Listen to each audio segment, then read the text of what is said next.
পাহাড়ে অশান্তি চলতেছে, আপনারা সবাই জানেন সমস্যাটা কত বড় আর আমাদের এটা কিভাবে ট্যাকেল করা উচিত তাই নিয়ে আমার নিজস্ব মতামত বলবো আজকে। যদিও আমি দেখতে পারতেছি আমার পাঠক দর্শকদের বেশিরভাগ অংশই একটা মতামত অলরেডি নিয়ে ফেলছেন, কিন্তু আমরা সব মতকে বিবেচনায় নিয়ে একটা সমাধানের দিকে আগাবো। এইটা মানতে তো আমাদের কোনো অসুবিধা নাই, তাই না, যে পার্বত্য চট্টগ্রামের সমস্যা জটিল। আর এটাও মানতে অসুবিধা নাই যে এই সমস্যার সমাধান আমাদের করতেই হবে। আমাদের ভুলে গেলে চলবে না পার্বত্য চট্টগ্রাম বাংলাদেশের সার্বভৌম সীমানার মধ্যে, আর পার্বত্য চট্টগ্রামের বাসিন্দারা বাংলাদেশের নাগরিক। এটা মাথায় নিয়ে চিন্তা করলে সমস্যার সমাধান খুব সহজ হয়ে যাবে। আগে আমরা পার্বত্য চট্টগ্রামের সেই অশান্তির ইতিহাসটা একটু দেখে আসি, তাছাড়া আমরা বুঝবো না কোথায় থেকে এটা শুরু হইলো, কে এটা বড় করলো, আর কোন মাথামোটা রাজনৈতিক নেতার কারণে আজকে পাহাড়ের অশান্তি। আসেন ইতিহাসটা একটু দেখে আসি। বাংলাদেশের পাহাড়ি তিনটা জেলা, রাঙামাটি, বান্দরবন আর খাগড়াছড়ি, যেটাকে চিটাগাং হিল ট্র্যাক্টস বলা হয়, সেটা নিয়ে 1971 সালের পর থেকে একটা অশান্তি চলে আসতেছে। এই অশান্তির কারণ কি, এর ব্যাপকতা কত দূর, আর এর সমাধানই কি? হিল ট্র্যাক্টস অশান্ত হয় 71 সালের পর, নতুন বাংলাদেশের সংবিধান প্রণয়নের সময় থেকে, আর একটু ভালো করে বলা যেতে পারে যে 1971-এর যুদ্ধের সময় থেকে। এই নিয়ে সাপ্তাহিক বিচিত্রায় 1984 সালে চিন্ময় মুৎসিদ্দি একটা আর্টিকেল লিখে খুব সাড়া ফেলছিল। সে আর্টিকেলটার শিরোনাম ছিল পার্বত্য চট্টগ্রাম অশান্ত কেন। এইটা সাহেব পাতাটা একটু দেখান। উনি লিখতেছেন, 72-এর শাসনতন্ত্র প্রণয়ন পর্যন্ত সংসদ সদস্য মানবেন্দ্র নারায়ণ লারমা উপজাতি জনগণের বঞ্চনা সংকটের অবসান ঘটাবার শাসনতান্ত্রিক রূপকল্পের জন্য প্রচেষ্টা চালান, কিন্তু উপজাতি জনগণের জন্য কোনো প্রকার শাসনতান্ত্রিক নিরাপত্তা আদায়ে তিনি ব্যর্থ হন। জনসংহতি সমিতির অনেক নেতাকর্মী এমন মত পোষণ করেন যে শান্তিপূর্ণ গণতান্ত্রিক পথে পার্বত্য চট্টগ্রামের উপজাতি সমস্যার সমাধান হতে পারে না।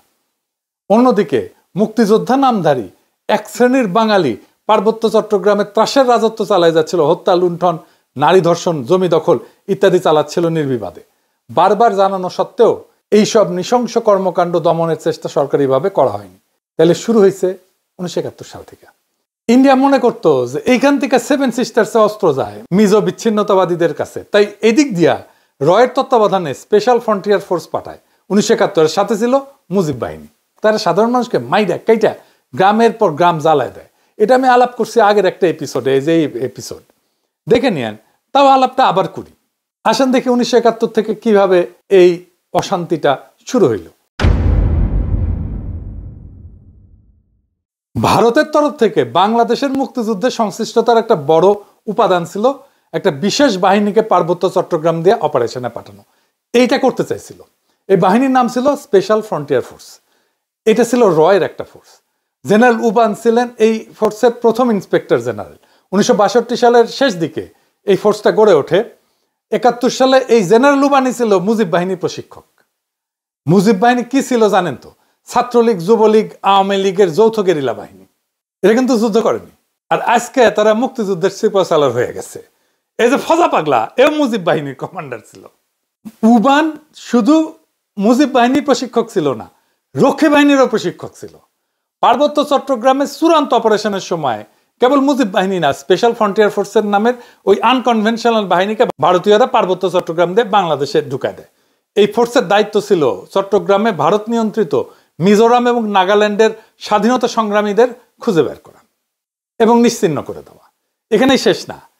এই মুজিব বাহিনীর ট্রেনিং এর টাকা কে দিছিল জানেন? অনেক সারপ্রাইজ।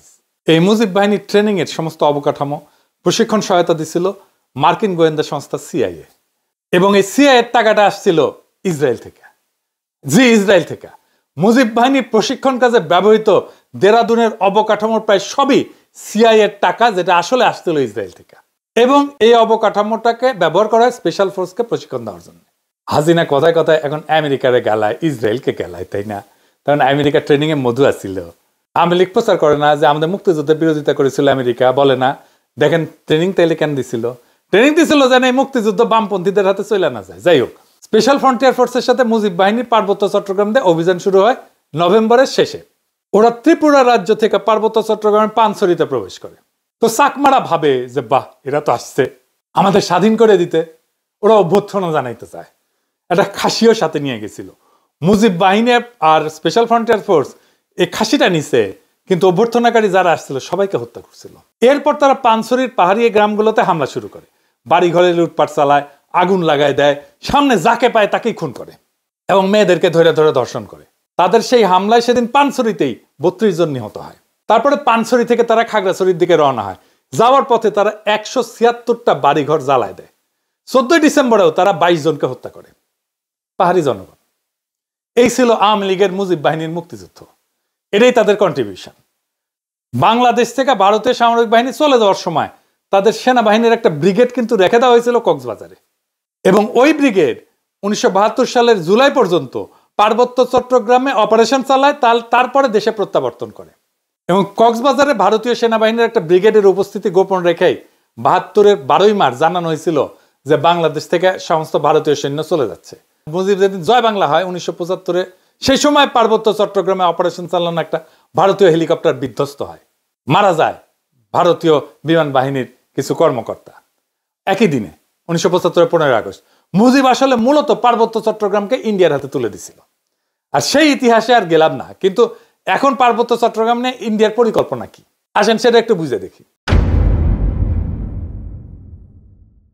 ইন্ডিয়ার একটা দুর্বল জায়গা আছে না, চিকেন নেক বইলা, যেটা দখল নিতে পারলে 7 সিস্টার আলাদা করে দেওয়া যাবে। ইন্ডিয়া সেটা নিয়ে সবসময় প্যারার মধ্যে থাকে। আমাদেরও একটা উইক জায়গা আছে, সেটা হইতেছে ফেনী, যা আমাদের বাংলাদেশের মূল ভূখণ্ডের সাথে পার্বত্য চট্টগ্রাম এবং চট্টগ্রামকে যুক্ত করছে। ওই জায়গা দিয়ে পার্বত্য চট্টগ্রামকে আলাদা করে যদি দিতে পারে ইন্ডিয়া, তাহলে চিকেন নেক নিয়ে তার না ভাবলেও চলবে, সে মুফতে একটা সমুদ্র বন্দর পেয়ে যাবে। তাই সে পার্বত্য চট্টগ্রামের সব বিচ্ছিন্নতাবাদীদেরকে অকাতরে সাপোর্ট দেয়, শান্তি বাহিনীকে সাপোর্ট দিছে।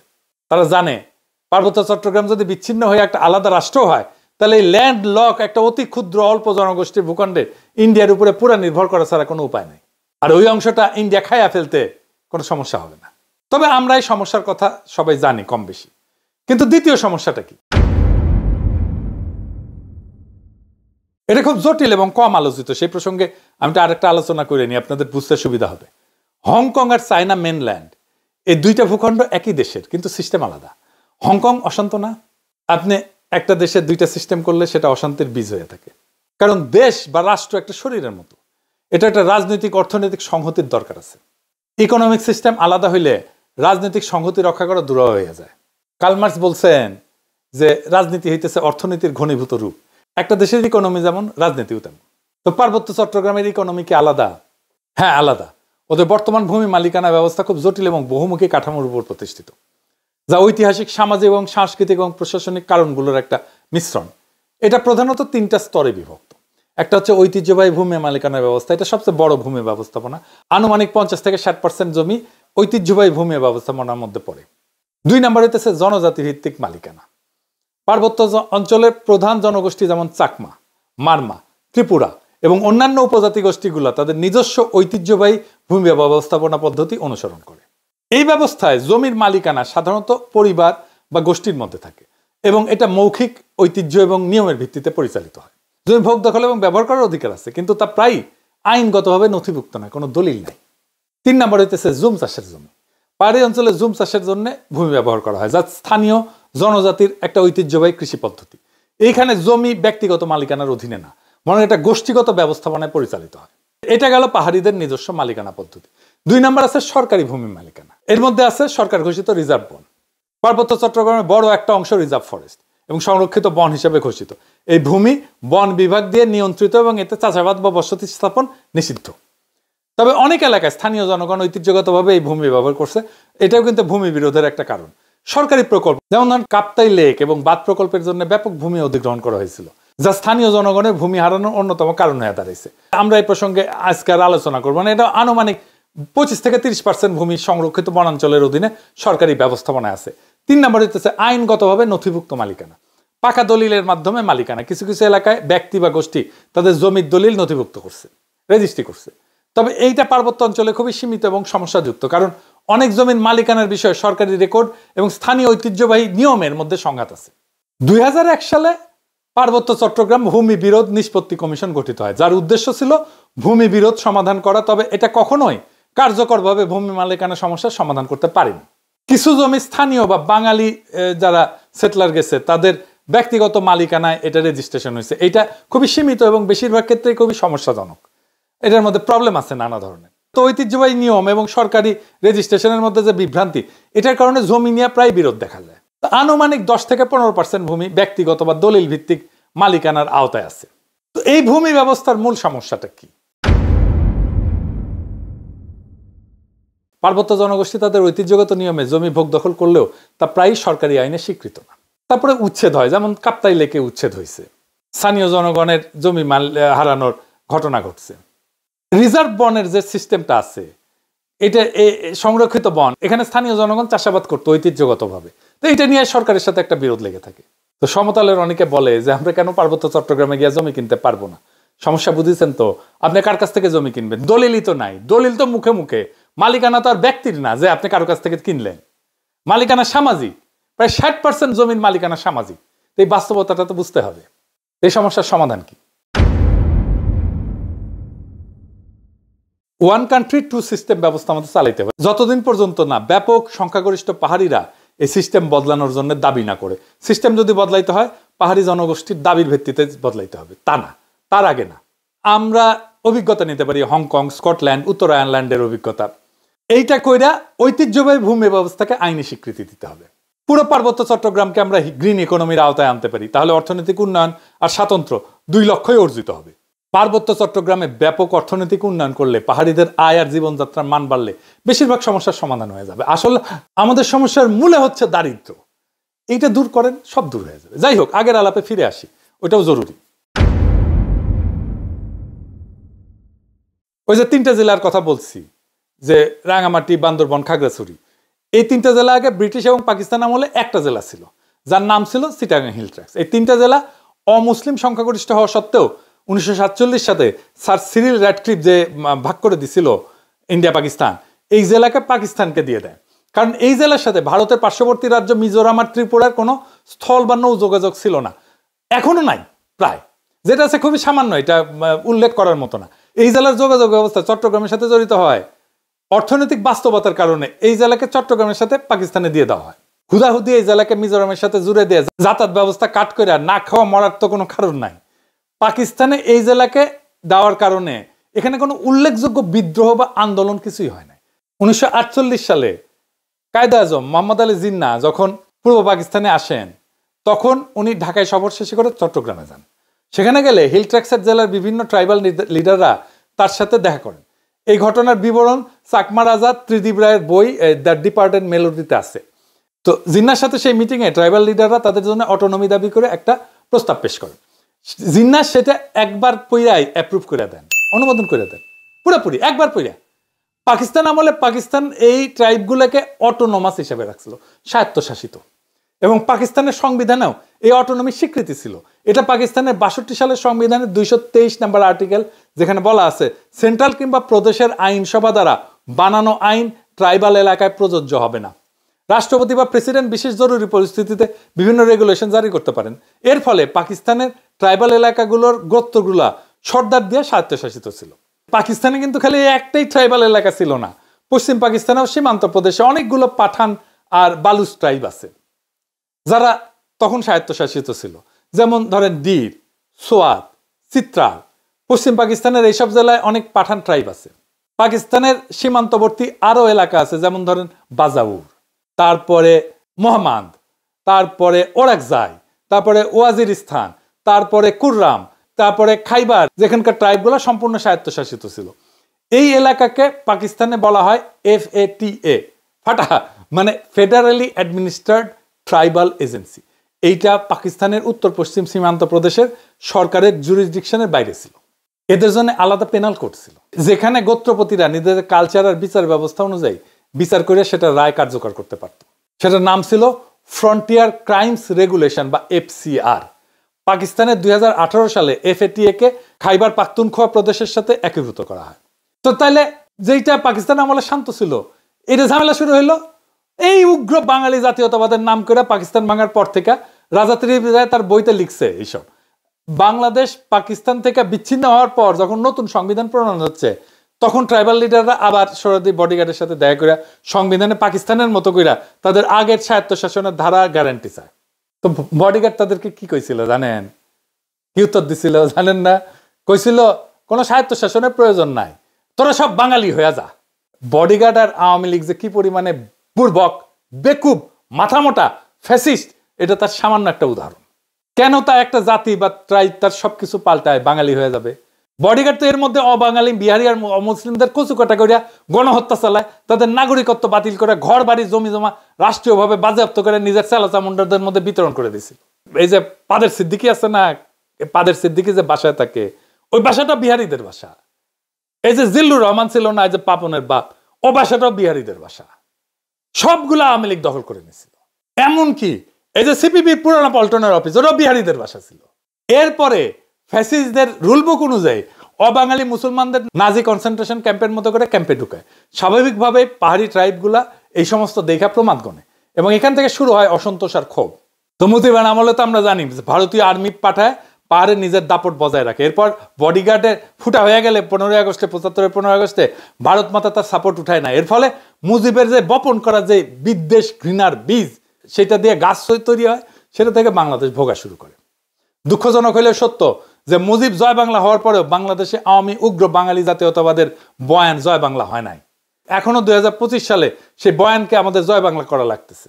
এর ফলে পরবর্তী কোন শাসকই অবাঙালি বিহারি মুসলমানদের কনসেন্ট্রেশন ক্যাম্প থেকে বের করার উদ্যোগ নেয় নাই, তাদের বাজেয়াপ্ত করা বাড়ি ঘর জমি জমা ফেরত দেওয়ার কোনো উদ্যোগ নেয় নাই। এর ফলে পাহাড়ে অসন্তোষের পলিটিক্যাল সমাধান হয় নাই। এখন আমরা দেখব পাহাড়ে অশান্তির সমাধান কি। আমি আগে একটা গ্রিন ইকোনমিক জোনের আলাপ করছিলাম এপিসোডে, আপনারা দেখছেন। এখন আবার নতুন আলাপ শুরু হয়েছে। এই খবর আপনাদের সবার চোখে পড়ছে যে বাংলাদেশ সেনাবাহিনী পাহাড়ে আরো 250টা ক্যাম্প স্থাপন করতে চায়। তো এটা কি ভালো হবে? এটা কি ভালো কোনো সমাধান? ফেসবুকে তো সবাই খুব বীর বাঙালি হয়ে উত্তেজিত। এইসব নিয়ে উত্তেজিত হওয়ার আগে সামরিক বাস্তবতা বুঝতে হবে। সামরিকভাবে সব সমস্যার সমাধান করা গেলে 1971-এ পাকিস্তান হারতো না, জাস্ট গারপেলি করে মারা খাইছে ইন্ডিয়ার কাছে। কাশ্মীরও ইন্ডিয়া তাহলে ঠান্ডা করে দিত এতদিনে। আফগানিস্তান থেকে, ভিয়েতনাম থেকে আমেরিকা পলাইতো না। রাশিয়া এতদিনে ইউক্রেন দখল করে ফেলতো, আর ইসরায়েল প্যালেস্তিনকে সাফা করে ফেলতো। গাজারে সাফা করে ইসরায়েল টিকতে পারতেছে না। আসাদ এখনো টিকে থাকতো ক্ষমতা সিরিয়ার। সবার উপরে কাঁঠাল রানী হাসিনা দিল্লি পলাইতো না। এখানে লাগবে ধৈর্য, দরদ, আন্তরিকতা আর রাজনৈতিক প্রজ্ঞা। রক্ত গরম কইরা প্রচুর উদ্দীপনা তৈরি করা যায়, কিন্তু সমস্যার সমাধান করা যায় না। সেনাবাহিনীর স্ট্রাকচারটা বুঝে দেখি, তাইলে বুঝতে পারবেন যে এই প্রস্তাবটা কতটুকু বাস্তবসম্মত। বাংলাদেশের সেনাবাহিনীতে 10টা ডিভিশন আছে। সেনাবাহিনীর সৈন্যদেরকে ডিভিশন হিসেবে ভাগ করা হয়। এক ডিভিশনে 1500 থেকে 1800 সৈন্য থাকে। একটা ডিভিশনে 3টা ব্রিগেড থাকে। একটা ব্রিগেডে 3000 থেকে 4000 সৈন্য থাকে। তাছাড়া ডিভিশনে আরো সাপোর্টিং ইউনিট থাকে, যেমন artillery, medical core, supply, workshop, আরো ইউনিট থাকে। বাংলাদেশের 10টা ডিভিশনে কোনটার অবস্থান কোথায় সেটা একটু জেনে নেওয়া যাক। যশোরে 55 ডিভিশন, বগুড়াতে 11 ডিভিশন, রংপুরে 66 ডিভিশন, ভারতের পশ্চিমবঙ্গের সাথে সীমান্তেই 3টা ডিভিশন। এরপর উত্তর মেঘালয়ের বিপরীতে টাঙ্গাইলের ঘাটাইলে 19 ডিভিশন আর সিলেটের 17 ডিভিশন, মোট 5টা ডিভিশন গেল। ত্রিপুরার বর্ডারে কুমিল্লাতে আছে 33 ডিভিশন, বার্মার বর্ডারে কক্সবাজারে 10 ডিভিশন, চট্টগ্রামে আছে 24 ডিভিশন, টোটাল 8টা ডিভিশন গেল। দক্ষিণবঙ্গে বরিশালের 7 ডিভিশন আর ঢাকার কাছে সাভারে 9 ডিভিশন।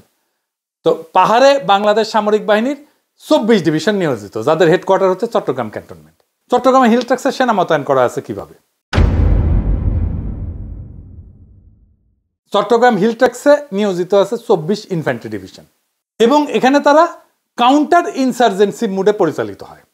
মানে এক যুদ্ধ একটা জিনিস আর কাউন্টার ইনসার্জেন্সি আর একটা জিনিস। 1997 সালের চট্টগ্রাম হিল ট্রাক্স শান্তি চুক্তির পর থেকে কাউন্টার ইনসার্জেন্সি পরিভাষাটা আনুষ্ঠানিকভাবে ব্যবহার করা হয় না এবং কার্যক্রমগুলো বর্তমানে কিছুটা প্রতিরক্ষামূলক চরিত্র ধারণ করছে। বর্তমানে 3টা ইনফ্যান্ট্রি ব্রিগেড এবং একটা আর্টিলারি ব্রিগেড মোতায়েন করা আছে হিল ট্রাক্সে। 69 ইনফ্যান্ট্রি ব্রিগেড বান্দরবনে, 203 ইনফ্যান্ট্রি ব্রিগেড খাগড়াছড়িতে আর 305 ইনফ্যান্ট্রি ব্রিগেড রাঙামাটিতে। 24 আর্টিলারি ব্রিগেড আছে গুইমারাতে। তো কাউন্টার ইনসার্জেন্সির কৌশল অনুসারে ব্রিগেডগুলোকে রিজন এবং ব্যাটালিয়নগুলোকে জোনে অভিহিত করা হয়। সাধারণত একটা রিজন একটা জেলার দায়িত্বে থাকে। তবে খাগড়াছড়ি জেলা তুলনামূলক বড় হওয়ায় সেখানে একটা ইনফ্যান্ট্রি ব্রিগেড এবং একটা আর্টিলারি ব্রিগেড মোতায়েন করা আছে। প্রত্যেকটা জোন এক বা একাধিক উপজেলার নিরাপত্তা দায়িত্ব পালন করে, যা এলাকার আকার, নিরাপত্তা পরিস্থিতির উপরে নির্ভরশীল। এবং প্রত্যেকটা জোনে মানে একটা ব্যাটালিয়নে প্রায় 600 থেকে 800 সদস্য থাকে। প্রত্যেক জোন সাবজোনে বিভক্ত থাকে, যেখানে একটা কোম্পানি একটা সাবজোনের দায়িত্বে থাকে। প্রত্যেকটা সাবজোনকে আবার পুনরায় 2 থেকে 3টা ক্যাম্পে বিভক্ত করা হয়। এই প্রেক্ষাপটে চট্টগ্রাম হিল ট্র্যাক্সের ব্রিগেড কমান্ডারকে রিজন কমান্ডার, ব্যাটালিয়ন কমান্ডারকে জোন কমান্ডার এবং কোম্পানি কমান্ডারকে সাবজোন কমান্ডার বলা হয়।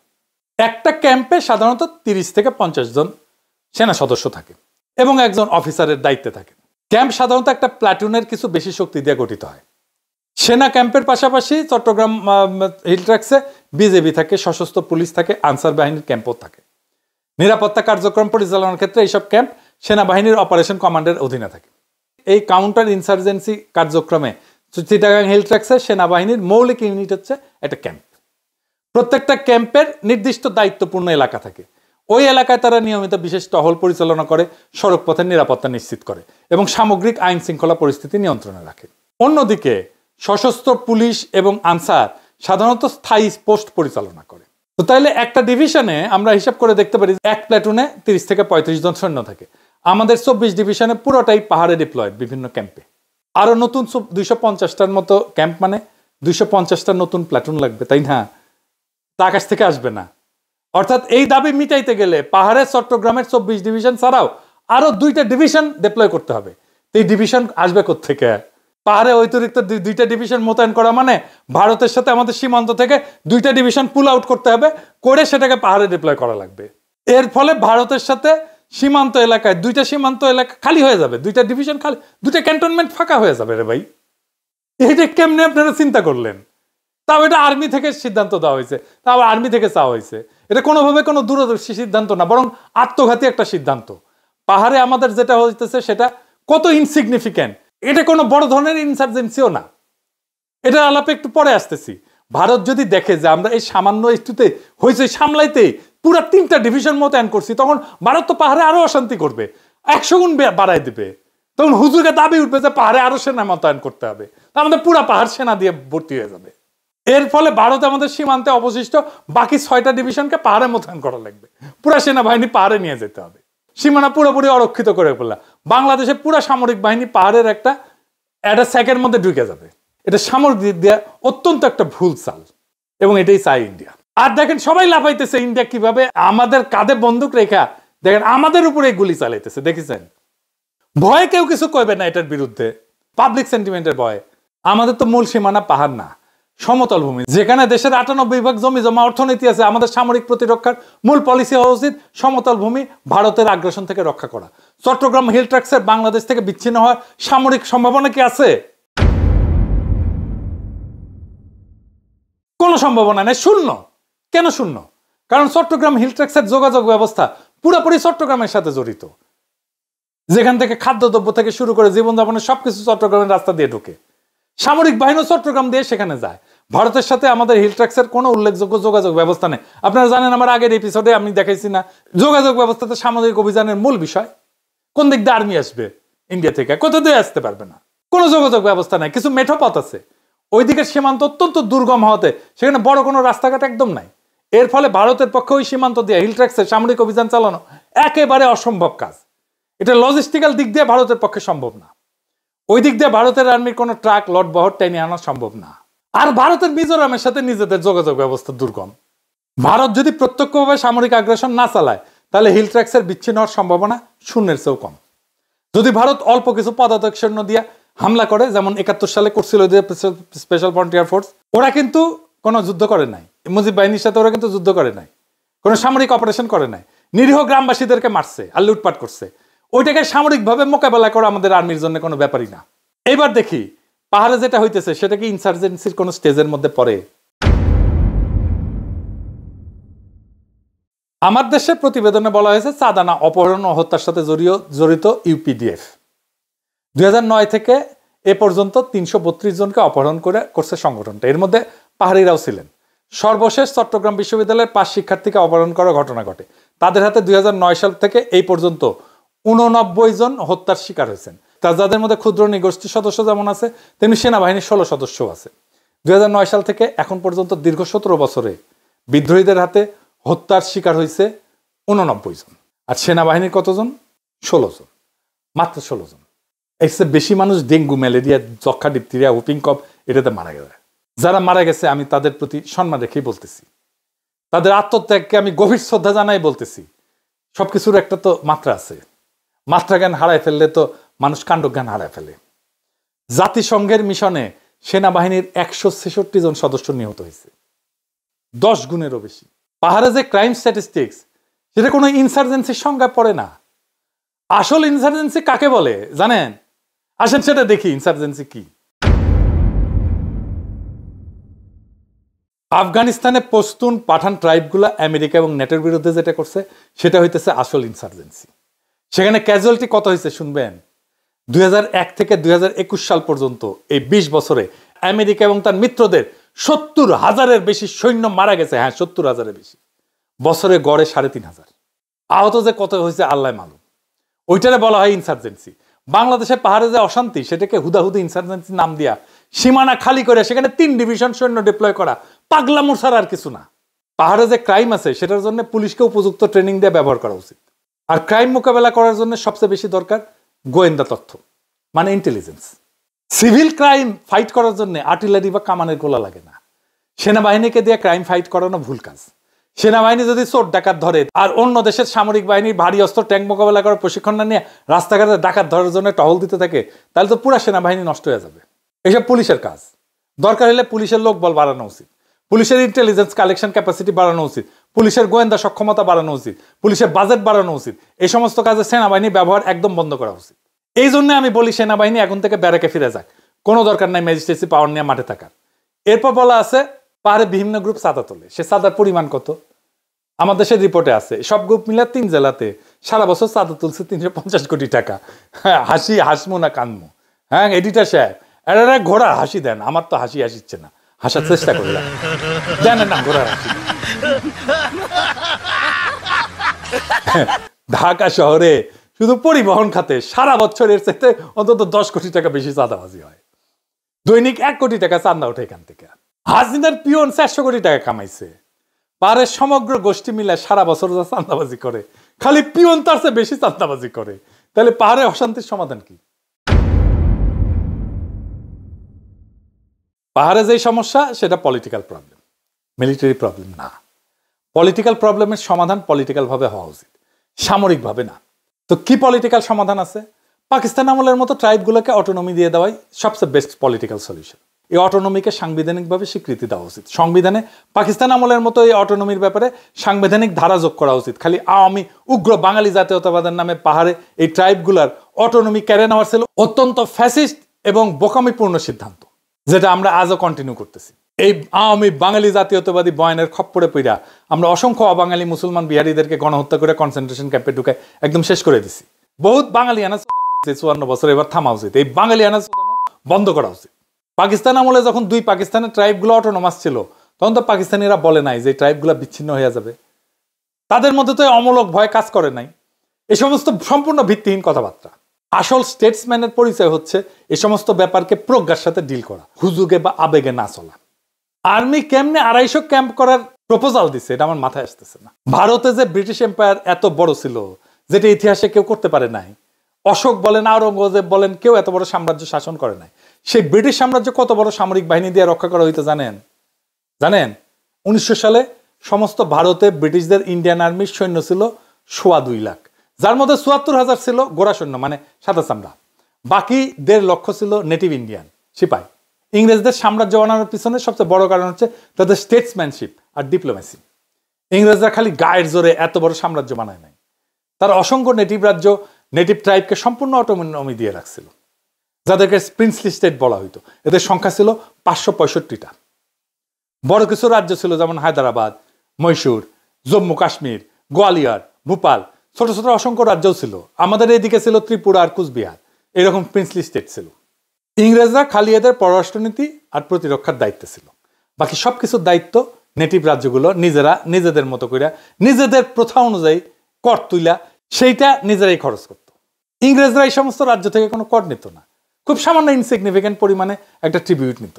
তা আমি জানি এখন আপনারা এখন বলবেন যে এতদিন যে জানতাম ইংরেজরা দেশীয় রাজ্য থেকে কর তুলতো, বলিউডে লাগান বলে একটা সিনেমা হয়েছে না, এই যে কর তোলা নিয়ে ক্রিকেট খেলা, আমির খান ছক্কা মেয়েরা ম্যাচ জিতায়, হ্যাঁ, এইসব বলিউডের গালগপ্প। বাস্তবে ব্রিটিশ ভারতে ইংরেজ সরকারের রাজস্ব কর তুলতো নিজেদের সরাসরি শাসন করা 11টা প্রদেশ থেকে মাত্র। সেটা দিয়ে ইংরেজরা সারা ভারতের সমস্ত খরচ চালাইতো। স্যার যদুনাথ সরকারের একটা বই আছে, ইকোনমিক্স অফ ব্রিটিশ ইন্ডিয়া নামে। সেখানে 1913 সালের বাজেটের একটা স্টেটমেন্ট দেওয়া আছে। ইংরেজদের রাজস্বের প্রধান খাত ছিল ভূমিকর, প্রায় 33%। এরপরে 28% আসতো কাস্টমস আর এক্সাইজ থেকে, মানে আকবরি শুল্ক থেকে। 17% আসতো রেল আর স্ট্যাম্প ডিউটি থেকে। আর 80% রাজস্বই 5টা খাত থেকে আসতো। লবণের উপরে একটা কর ছিল, এটা নিয়ে আবার আন্দোলন হয়েছিল। যাই হোক, সেইখান থেকে বছরে 4.5 কোটি রুপির একটু বেশি রাজস্ব আসতো, 5% মতো। এছাড়া বনভূমি থেকে কিছু ইনকাম ছিল। ইনকাম ট্যাক্স খুব সামান্য ছিল, আজকালকার মতো ইনকাম ট্যাক্সের বালাই ছিল না, ভ্যাটও ছিল না। প্রিন্সলি স্টেট থেকে যে ট্রিবিউট নিত, এইটা 61 লাখ রুপি মাত্র, অর্থাৎ রাজস্বের 1%-এরও কম। বছরে এই 86 কোটি রুপি দিয়াই ইংরেজ সরকার সারা ভারতবর্ষে তাদের সাম্রাজ্য মেনটেন করত, প্রতিরক্ষা মেনটেন করত, সিভিল প্রশাসনের খরচ সহ। বাজেট প্রায় ব্যালেন্স থাকতো, মানে অতিরিক্ত থাকতো। 1913 সালের খরচের হিসাব আছে বইতে, দেখেন। আসল পয়েন্ট হইতেছে প্রবল পরাক্রমশালী ইংরেজ সরকার, মহারানী ভিক্টোরিয়া, পাকিস্তানি সরকার, আইয়ুব খান, এরা যদি ট্রাইবগুলোকে অটোনমি দিতে পারে কোনো ধরনের অমূলক ভিত্তিহীন ভয় ছাড়া, তাহলে বাঙ্গুদের সমস্যা কোথায়? সমস্যা আসলে কোথাও না। সমস্যা হচ্ছে বাঙ্গুদের উগ্র বাঙালি জাতীয়তাবাদী বয়ান। এটা মাথা থেকে ঝাইরা ফেললে সব সমস্যার সমাধান আছে। পাহাড়ের ট্রাইবগুলোকে অটোনমি দিয়ে এম্পাওয়ার করে তাদের নিজস্ব ইনস্টিটিউট করতে দেওয়াই সবচেয়ে বেস্ট সমাধান। আপনি দেখেন না, সমতলে এমন কোনো নেতা নাই যাদেরকে পাহাড়িরা বিশ্বাস করে। এটা তো বড় সমস্যা। পাহাড়ের ট্যুরিজম থেকে যে রাজস্ব আসে সেটা সম্পূর্ণ পাহাড়ি ট্রাইবগুলোর কাছে চলে যাওয়া উচিত। তাহলে তারা নিজেদের অর্থনীতির স্বার্থে ট্যুরিজম প্রমোট করবে আর সেখানকার আইন শৃঙ্খলা নিজেদের পুলিশ দিয়ে রক্ষা করবে। ব্রিটিশ ভারতের প্রিন্সলি স্টেটগুলো নিজেদের পুলিশ আইন শৃঙ্খলা বাহিনী দিয়া নিজেদের রাজ্যের ভিতরে আইন শৃঙ্খলা মেনটেন করত। কখনো কোনো সাহেব বা ভারতীয় ট্যুর করতে যায় সমস্যা হয় না জীবনে। সাহেব মেম সাহেবরা 1-2 নির্ভয়ে সারা ভারতবর্ষ চড়ে বেড়াতো, শিকার করত। তাদের নেটিভ রাজ্যগুলোতে কখনোই আইন শৃঙ্খলা নিয়ে কোনো ধরনের সমস্যা ফেস করতে হয় নাই তো। জম্মু কাশ্মীর রাজ্য যেখানে অনেক ট্যুরিজম ছিল, সেটা শাসন করত ডোগরা বংশীয় রাজারা। ইংরেজ সরকারের কোনো সৈন্য সেখানে ছিল না। কাজেই পাহাড়ি ট্রাইবগুলোর অটোনমি সেখানকার ট্যুরিজমের জন্য অত্যন্ত সহায়ক হবে, আর সেটাকে তারা নিজেরাই নিরাপদ করে তুলবে। সবশেষে আসি জমি জমার ব্যাপারে। যেহেতু পাহাড়িদের জমি ব্যবস্থাপনা আলাদা, এটা ডিস্টার্ব করা উচিত হবে না। কাশ্মীর যখন ভারতে যোগ দিছিল, কাশ্মীরের অটোনমির জন্য ভারতের সংবিধানে 370 আর্টিকেল ছিল। এর ফলে কাশ্মীরিরা নিজেদের জন্য অতিরিক্ত আইন বানাইতে পারত, যেটা ভারতের অন্য নাগরিকদের বিভিন্ন অধিকারকে ওভাররাইড করত। যেহেতু কাশ্মীরের ডেমোগ্রাফিক্সের পরিবর্তন একটা বড় একটা এক্সপ্লোসিভ রাজনৈতিক ইস্যু, তাই কাশ্মীরিরা আইন করেছিল যে ভারতের বাইরে অন্য রাজ্যের মানুষ কাশ্মীরে এসে জমি জমা কিনতে পারবে না। কাশ্মীরের মুসলমানদের যৌক্তিক ভয় ছিল যে তার না হলে ভারতের অন্য রাজ্য থেকে হিন্দু মাইগ্রেট করে কাশ্মীরের ডেমোগ্রাফিতে মুসলমান সংখ্যাগরিষ্ঠ থেকে সংখ্যালঘু বানায় ফেলবে। হিন্দুত্ববাদী বিজেপি আর মোদী এই জন্যই ক্ষমতা এসে 2019 সালে ভারতের সংবিধানে এই আর্টিকেল 370 বাতিল করে দেয়। ফলে কাশ্মীর উপত্যকা বিক্ষোভে উত্তাল হয়ে পড়ে। ভারত পুরা 1.5 বছর কাশ্মীরের লকডাউন, যোগাযোগ ব্ল্যাকআউট আর ইন্টারনেট সংযোগ বন্ধ করে রাখছিল। আমরা কি মোদীর মতো হব? কাশ্মীর যেভাবে ঠান্ডা করতে চাই, আমরা সেভাবে পার্বত্য চট্টগ্রাম ঠান্ডা করতে চাই? আমাদের পাহাড়ের জন্য বেস্ট সমাধান হচ্ছে পাহাড়ি ট্রাইবগুলোকে অটোনমি দেওয়া, ট্যুরিজম সহ বিভিন্ন রাজস্ব পুরোটাই তাদেরকে দিয়ে দেওয়া, তাদের দিয়েই লোকাল আইন শৃঙ্খলা মেনটেন করানো, আর পাহাড়িদের ভূমি ব্যবস্থাপনার রাষ্ট্রীয় স্বীকৃতি দেওয়া, 1 country 2 system। পার্বত্য চট্টগ্রামের সংকট এটা সামরিক না, একেবারেই রাজনৈতিক। ইতিহাস, অর্থনীতি আর সামাজিক বাস্তবতা প্রমাণ করে দিছে যে বন্দুক দিয়া পাহাড়ে শান্তি আনা যাবে না, যায়নি এতদিন, বরং সেটা অশান্তিকে দীর্ঘস্থায়ী করছে। সমাধান লুকায় আছে পারস্পরিক শ্রদ্ধা, রাজনৈতিক প্রজ্ঞা আর ন্যায্য স্বীকৃতির মধ্যে। আমাদের সামনে 2টা পথ খোলা আছে। একদিকে উগ্র জাতীয়তাবাদী হুজুগ, যা কেবল নতুন ক্ষত তৈরি করবে। অন্যদিকে প্রজ্ঞার পথ, যেখানে পাহাড়ি জনগোষ্ঠীর ঐতিহ্য এবং স্বায়ত্ত শাসনকে সাংবিধানিক মর্যাদা দিয়া রাষ্ট্রকে আরো শক্তিশালী করা সম্ভব। যদি আমরা ব্রিটিশ আমল, পাকিস্তান আমল কিংবা বৈশ্বিক উদাহরণ থেকে শিক্ষা নেই, তাহলে বুঝবো অটোনমি মানে বিচ্ছিন্নতা না, বরং সেটাই টেকসই শান্তি এবং উন্নয়নের নিশ্চয়তা। 1970-এর নির্বাচনে বাঙালিরা অটোনমি চাইছিল পাকিস্তানের কাছ থেকে, সেইটা দিলে পাকিস্তান ভাঙত না। তাই এখন প্রয়োজন সাহসী নেতৃত্বের, যারা আবেগ না দূরদর্শী কৌশল দিয়ে আগাবে। পাহাড়ি বাঙালি মিলেই যদি আমরা 1 দেশ 2 ব্যবস্থা মডেলে আস্থা রাখি, তবে গ্রিন ইকোনমি, পর্যটন, শিক্ষা, স্বনির্ভরতার পথে নতুন দিগন্ত উন্মোচিত হবে। পাহাড়কে জয় করার জন্য সেনা না, দরকার আস্থা এবং শান্তির পথ তৈরি করার। গুলি না, দরকার রাজনৈতিক প্রজ্ঞার ভালোবাসা। এই পথে হাঁটলেই পাহাড়ে অশান্তি মিলায় যাবে, আর বাংলাদেশ সত্যিকার অর্থেই একটা সমন্বিত ন্যায়ভিত্তিক ইনসাফপূর্ণ শক্তিশালী রাষ্ট্র হিসেবে দাঁড়াবে। ইনকিলাব জিন্দাবাদ।